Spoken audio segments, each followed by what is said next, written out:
Hey, welcome to segment 2 of Smacktalk. I'm Josh Mills once again with my handsome co-host Oh here. yeah, I'm Tony Gaglione. Hey, he's actually pretty ugly, but anyways, moving on. Shawn Adams out on holiday, by the way. That's why we got Crap Talker here. This guy over here. Anyways, got watching some sports. You got Brooke Lopez out for the season, and Out for the season. the Nets taking another hit. They've Another already started off so horrible. Dude, it was seems like they were kind of getting it together for They tried to build like the big four, getting Garnett and getting whoever I else thought it from was a Boston. mistake. Yeah. Hugest mistake in the world. I mean, you put all these guys around Deron Williams, who's a great player. Don't get me wrong, but he's a selfish player, and he only plays one way, and that's the way that I saw him play at Illinois, which is selfish. He doesn't pass the ball. And he cannot be around guys like Kevin Garnett, guys with big egos, guys with big personalities. It just doesn't work, and you're seeing that early on in the season. And I don't know if I put it all on Duran. People got to realize he's not your traditional point guard. He's a scoring point guard. He's expected to put up points. Yeah, but he's now, not I've Chris seen plenty. Paul. Chris Paul's Chris Chris he's Paul. not Derrick Rose. He is not an elite point guard. Ooh, see, now I have to disagree with that one. I've always liked Duran's game. He's got the outside threat. He can shoot the three ball. He's got that strong big body. He can take you to the block if he needs to, and you're a smaller guy and post you up. I like his game. It's just I hated the fact that they go and pick up a Kevin Garnett and Paul Pierce. You're talking about guys that are veterans that have come off. They've got a ring now, so now it's I'm the veteran. I should immediately come in. And I kind of got the feeling, without even knowing anything in that locker room, that they were going to try to come in and take over that. And I'm sorry, this is your new team. That's Duran's team. Yeah, it's Duran's team, and I got to, Kevin Garnett's got a big ego. He's a great player, one of the hardest workers ever in the NBA. Guy works. And he's tough. He works his butt off, and he is tough. But I don't know. I just didn't like that. I think it was going to throw off the whole chemistry of the team. I thought with the Joe Johnson and Deron Williams, they had a good base. Joe Johnson, Deron Williams, and then you bring in, I believe you bring in Jason Terry also, and then you bring in Kevin Garnett. You had Brooke Lopez down low, which is obviously run its course now. Yeah. I thought this team was poised to make a finals run. I thought they'd be good. I thought maybe it needed a year. I thought when I first saw them, I still like the Pacers to give the Heat the most Pacers, threat. where did they come from, man? Just a solid team. Here's what I like about the Pacers is it reminds me of old school basketball, team basketball. Paul George, he's becoming a superstar in his own right, Yep. but still, it's just it's a team effort. Yeah. They got David West. They picked up Scola. They just got a lot of big Danny bodies Granger. that can give Miami a lot of trouble. Yeah. I don't know if enough trouble when it comes playoff time. Well, they took them to 7 last year. And they did take them to 7. If any team's going to do it then, but I did have the Nets. I was thinking, maybe a 3 seed. But yeah, I didn't see them being this bad. Chin-Soo Choo is going to the Rangers. If you don't know nothing about Chin-Soo Choo, this guy can hit the ball. And the next thing that I want to say about the Rangers is they're loading up. They just got Prince Fielder. Yeah, that's big. Okay, so you're loading up.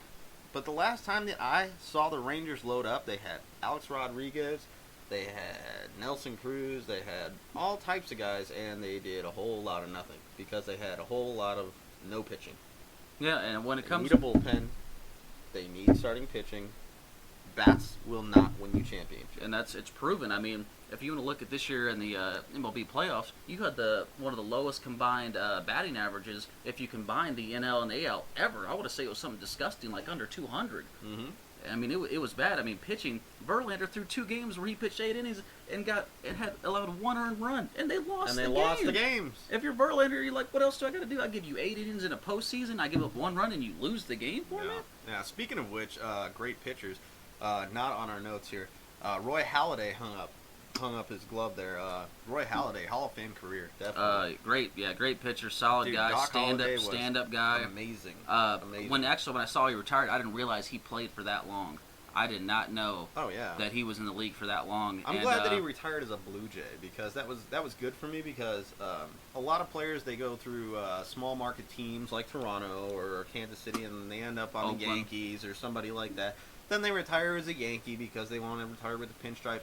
I'm glad. Good for him. He retired as a Blue Jay. Yeah, kind of did it like the football players do it. Emmett going yeah. back. I like that. Go back, sign the 1-day contract. Exactly. Retire. Yeah, I always appreciate that. Stand-up guy. And if there's one thing the Hall of Fame preaches, and a bunch of those old rednecks, if you will, that still vote on that, really like that. There's one thing that my other co-host Shawn Adams talks about is character guys, and one thing that he loves is character guys, and Roy Halladay is definitely a character guy. By far. By far.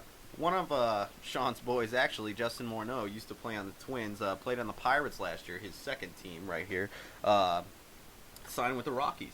The Rockies seem to be making a couple moves to put themselves in position for maybe a wild card run next year. I'm not too sure how this happens. I mean, every 5 years or so, the Rockies are relevant. Yeah. I mean, with Troy Tulowitzki, now you got Justin Morneau. Todd Helton's out. Yep. Justin Morneau in. Yep. I mean, it's not that. Another veteran for the locker room, another strong character guy that can keep your, locker room is an integral part no matter any sport. And I like the pickup. The only thing, Rockies too, I lived in Denver for a little while. Beautiful stadium, but I'm sorry, man. You get playoff time, and you're talking about going to play baseball in the snow. No. One thing I don't like about it, and you gotta kind of have good pitching there, or bats, because I'm sorry, the ball flies a mile. Whether I played golf up there or did whatever, the ball goes further. The football, everything. I'm sure. I lived in Colorado myself. I lived in Montrose, Colorado for about 6 months. I played one round of golf, and it was probably the best round of golf of my life. Hitting a pitching wedge 160 yards. So there you go. Again, with the Twins, they signed Pelfrey. I know this is not in our notes either for starting rotation. The Twins are coming up, but they moved Maurer over to first base full-time now, and they got Kurt Suzuki from Oakland to take his place behind the plate. What do you think of this? They're trying to extend Maurer's life, baseball life. Shelf life, yeah. Because as a catcher, really hard on your knees. Side subject. That's why I always had a lot of respect for Piazza. Did it good for a lot of years. I don't mind that. You see a lot of people going to first base. But he's a pretty good fielder. He is an athletic kind of catcher, so he can make those fielding plays. I think that'll be all right for them. Suzuki, great pickup as a catcher. It is a good pickup. Solid pick. Is he as good as Morneau? No. But I think they'll be just fine. And even with him being a first base, he'll get to get in there and talk with the pitcher. I think that it'll be a good move. He'll be fine. The Twins will be fine. They're going to be battling the White Sox for last place, basically. The Kansas City Royals added Omar Infante, which basically just solidifies the fact that they're going to be with Cleveland and Detroit chasing for that division title.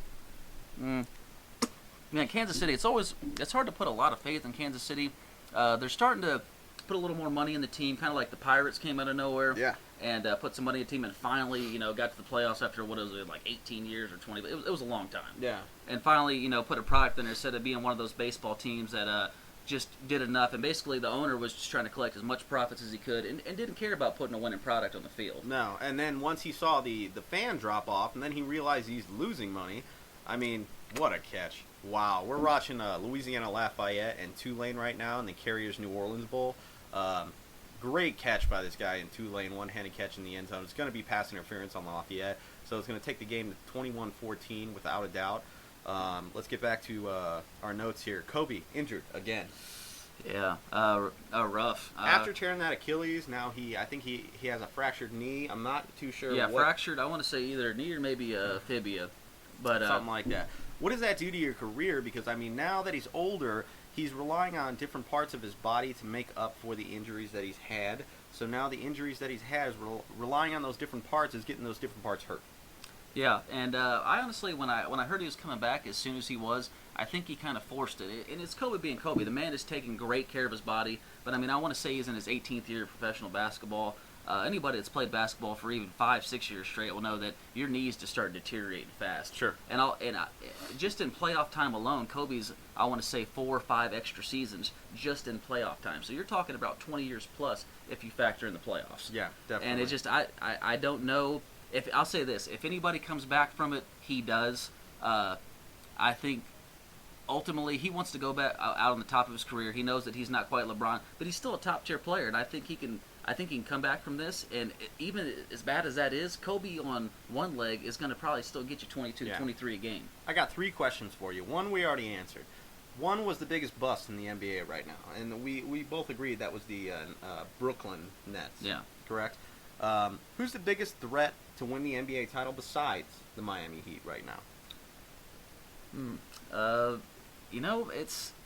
If it's going to come out of the East, which, like I said, I just don't see it. Indiana's going to give them trouble. If it's going to be the East, I think Indiana has got a shot at it. But otherwise, the Spurs again. Timmy, it seems like he's coming back every year. Last year he lost a bunch of weight and is in some of the best shape ever. He's not as slow as he was before. I think when it comes playoff time, that Popovich and the Spurs are gonna. It's got a good chance of being. It's great coaching. Good chance of being a rematch. I think. I think in the West, Golden State has a good chance to make the finals. Steph Curry, lights out shooter. You give this kid the ball and he's not missing 90% of the time. I like Golden State. I like him with Andrew Bogut. I like finally that they have a inside presence. Yeah. As far as everybody else goes, the Bulls without Derrick Rose, they might not even make the playoffs. Portland seems to be one of those teams that just came out of nowhere, and I think they're going to fizzle out as far as... Kind of like the New Orleans in the NBA. Tough to play in Portland. Yeah, it is on the tough to road, play in little bit different team. LaMarcus Aldridge having a great year, great How player. about OKC? What do you think of OKC? OKC is it confuses me. I love Kevin Durant as a scorer. I liked watching him play at Texas. I knew as soon as the first game I saw him play in Texas, this kid was going to be a bona fide NBA star. I had no doubt in my mind.